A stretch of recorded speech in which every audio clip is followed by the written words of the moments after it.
آپ سے مخاطب ہوں تحریک اسلامی ایک تعارف جناب امیر العظیم. نحمده ونصلي على رسوله الكريم. اعوذ باللہ من الشیطان الرجیم. بسم اللہ الرحمن الرحیم. میں سوچتا رہا کہ جماعت اسلامی کے کارکنان کو جماعت اسلامی کا تعارف کیسے کرواؤں. تعارف تو ان کو موجود ہے. پھر مجھے کہا گیا کہ نہیں کچھ نئے لوگ بھی ہوں گے. تو میں نے کہا اب یہ پرانی کہانی نئے لوگوں کے لیے تو دلچسپ یا معلومات افزا ہو سکتی ہے، لیکن پرانے لوگ تو پھر اونگ رہے ہوں گے وہ بات ساری سنتے ہوئے. پھر میں نے سوچا کہ نہیں، بسا اوقات اعادہ بھی کارگر ہو جاتا ہے. یعنی پرانی چیزیں سننے کا، پڑھنے کا ایک نئی زندگی انسان کے ذہن کو اور اس کے قلب کو ملتی ہے. تو بہرحال یہ ایک تکرار بھی ہو سکتی ہے، لیکن تکرار بھی بسا اوقات مثبت اور یادداشت اور دل و دماغ میں اتارنے کا سبب بنتی ہے. دعوت تو دیکھیے، جماعت اسلامی کا تعارف تو وہ تعارف ہے جو نبی اکرم صلی اللہ علیہ وآلہ وسلم نے جس دعوت کو پیش کیا، جسے تمام انبیاء علیہ السلام نے. تعارف تو وہ ہے جو انبیاء علیہ السلام نے ہر دور کے اندر پیش کیا. یا ایھا المدثر قم فانذر وربک فکبر. رب کے ساتھ لوگوں کو جوڑنا، رب کی بڑائی کا اعلان کرنا، رب کی بڑائی کو قائم کرنا، یہ بنیادی تعارف ہے، یہ بنیادی دعوت ہے. البتہ اسلوب بدلتا ہے، وقت کے ساتھ ساتھ ہمیشہ بات کہنے کا سلیقہ بدل جاتا ہے. مسجد میں آپ کسی اور طرح سے لوگوں کو پہنچائیں گے، سینما کے اندر کھڑے ہو کے اگر آپ نے دعوت پہنچانی ہے تو آپ کا اسلوب بدل جائے گا. اگر لوگ جو ہے وہ شرک کے اندر مبتلا ہیں تو آپ کی دعوت کا اسلوب بدل جائے گا. اگر لوگ جو ہے وہ کسی سیاسی لیڈرشپ کی محبت میں گرفتار ہو کر اسلام سے دور ہو رہے ہیں تو آپ کا اسلوب بدل جائے گا. اسلوب بدلتا ہے، بنیادی دعوت وہی رہتی ہے. یہ پہلی بات ہے. آگے چلوں، دوسری بات بھی کہوں. پہلی بات سمجھ میں آ گئی، دعوت تو انبیاء علیہ السلام کی ہے، سب کی ہے، نبی اکرم صلی اللہ علیہ وآلہ وسلم کی ہے، صرف اسلوب بدلتا ہے. اب جماعت اسلامی میں اگر کہنا چاہوں، آپ کے ساتھ گفتگو ہو کسی بس میں، کسی ریل گاڑی میں، کسی دوست کے ساتھ جماعت کی دعوت دینی، آدمی کو سمجھ نہیں آتا کہاں سے شروع کروں. زیادہ وقت ہو تو آدمی لمبی بات کرتا ہے، کم وقت ہو تو تھوڑی بات کرتا ہے. اگر آپ نے کم وقت میں جماعت کی دعوت کو پہنچانا ہے تو ایک لفظ یاد رکھیے. جماعت کی دعوت کو اگر ایک لفظ میں بیان کرنا ہو تو وہ ہے اسلام. اسلام. کیا کہا میں نے؟ اسلام. جماعت کی دعوت، جماعت کا تعارف اسلام. لیکن کون سا اسلام؟ جب آپ یہ کسی کو کہیں گے وہ کہیں گے یہ شیعوں والا اسلام، سنی والا اسلام، یہ کون سا اسلام؟ مسلکی اسلام ہے، فرقے والا اسلام ہے. اس طرح کی بحثیں شروع ہو جائیں گی. تو یاد رکھیے کہ اسلام وہ ہے جو حضرت سید ابوالعلا مودودی نے برسوں کی گرد کو جھاڑ کر پیش کیا، دینیات کی صورت میں، خطبات کی صورت میں. آپ دینیات اور خطبات پڑھیں گے تو آپ کو پتہ لگے گا کہ اسلام کا تعارف ہے اطاعت و فرما برداری. اطاعت و فرما برداری. ہم کس اسلام کی دعوت دیتے ہیں؟ وہ اسلام جو بندے کو بندہ بناتا ہے اور رب کی اطاعت و فرما برداری پیدا کرتا ہے. جماعت اسلامی کے ابتدائی دور میں جماعت اسلامی پر ایک پھپتی کسی جاتی تھی. یہ متفقین کی جماعت ہے، یہ کارکنوں کی جماعت ہے، یہ ارکان کی جماعت ہے، اور اس پورے افرادی قوت کو لوگ کہتے ہیں متقیوں کی جماعت ہے. متقیوں کی جماعت ہے. اس لیے کہ ہم یہ کہتے تھے کہ یہ اطاعت و فرما برداری آپ کریں گے تو متقی بنیں گے. یہ جو مسلمان کلمہ پڑھ کے جن کا نام خانہ شماری میں مسلمان بن گیا ہے، یہ اطاعت گزار نہیں ہے، یہ فرما بردار نہیں ہے، یہ متقی نہیں ہے. جب مولانا کی یہ دعوت لوگوں کو پہنچتی تھی تو لوگ ہمیں تانا دیتے تھے یہ متقیوں کی جماعت، اپنے آپ کو بڑا اوپر سمجھتے ہیں اور ہمیں جو ہے وہ کچھ سمجھتے کچھ نہیں. ہمیں کلمہ کو سمجھتے ہیں اور خود جو ہے وہ. یہ متقی کون ہے اور مسلمان کون ہے؟ الف لام میم ذالک الکتاب لا ریب فیہ ھدی للمتقین، یہ قرآن آیا ہے متقی بنانے کے لیے۔ جب آپ کلمہ پڑھ لیتے ہیں، کسی مسلمان کو کہیں آپ نے کلمہ پڑھ لیا، مسلمانوں والا نام ہو گیا، تو آپ مسلمان ہو، آپ ایمان والے ہو، اہل ایمان میں داخل ہو گئے ہو۔ لیکن یہ بیانیہ ہے، آج کل بیانیے کا دور دورہ ہے، لوگ ایک بیانیہ دے کے لوگوں کو گمراہ کر رہے ہیں۔ جناب اقوام متحدہ میں زبردست بیانیہ ہے، کشمیر پر آواز اٹھائی ہے، اور پوری دنیا میں جو ہے وہ دہشت گردی کے خلاف جو ہے وہ محاذ کے اوپر ڈٹ گئے ہیں عمران خان صاحب۔ زبردست بیانیہ ہے، لوگ تعریف کرتے ہیں۔ اقوام متحدہ سے نکل کر جب پاکستان پہنچتے ہیں تو عمل یہ ہے کہ کشمیر کے جتنے پشتی بان ہیں، حافظ سعید اور ان کے دوستوں کو ہر چوتھے پانچویں مہینے ایک نئی سے نئی سزا سنائی جا رہے ہیں۔ بیانیہ کچھ ہے، عمل کچھ ہے۔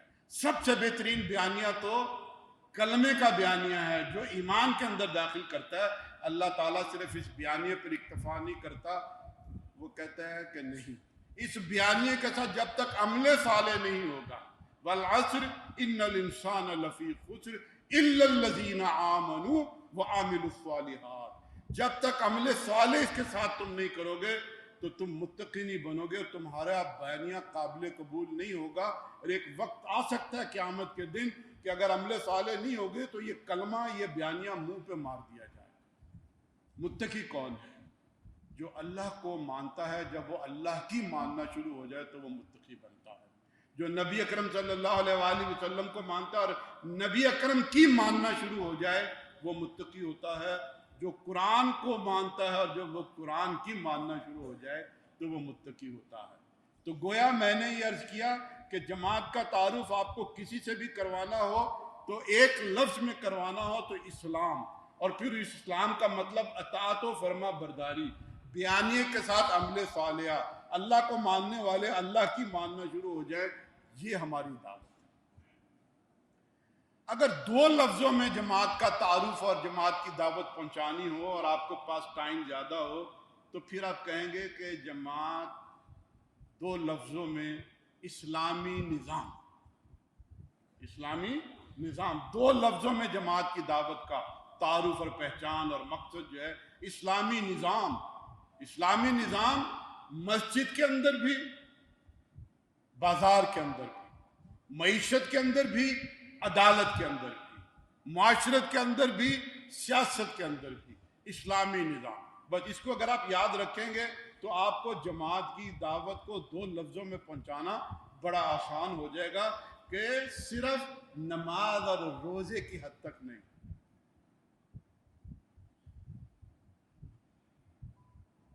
تبلیغی جماعت کا آغاز ہوا،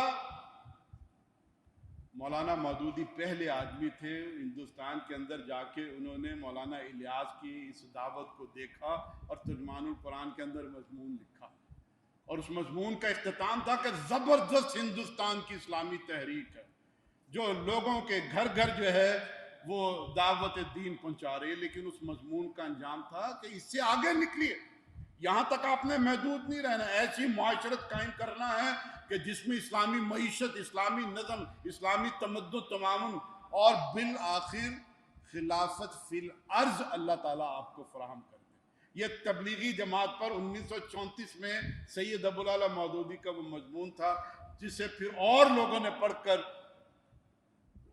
تبلیغی جماعت سے واقفیت حاصل کی، اور خود تبلیغی جماعت کے جو بانی مولانا الیاس صاحب سے ندوی صاحب نے جا کے پہلی دفعہ پوچھا کہ یہ مولانا مودودی جو کچھ بیان کر رہے ہیں اس کے بارے میں آپ کا کیا خیال ہے؟ تو مولانا الیاس صاحب نے رقت قلبی کے ساتھ کھڑے ہو کے جواب دیا، اصل کام وہ ہے جو مولانا مودودی کر رہے ہیں، جو میں کام کر رہا ہوں وہ اس کی علی بے پے ہے، اصل ہم نے اس کی طرف جانا ہے۔ لیکن وہ جسے کہتے ہیں نا آئین نو سے ڈرنا، طرز کون پہ اڑنا، منزل کھٹن یہی ہے قوموں کی زندگی میں، کہ بسا اوقات جب شروعات کرتے ہیں تو بس شروعات ہی کرتے رہتے ہیں، اور اگلے مراحل میں پہنچنا، پھر اسلامی نظام کی جو خد و خال اس جماعت نے پیش کیے، پورا ایک لٹریچر ہے، کیا زبردست لٹریچر ہے۔ یعنی جب آپ خطبات اور دینیات پڑھتے ہیں اور اسلام کا نظام عبادات ایک نئی روح کے ساتھ آپ کو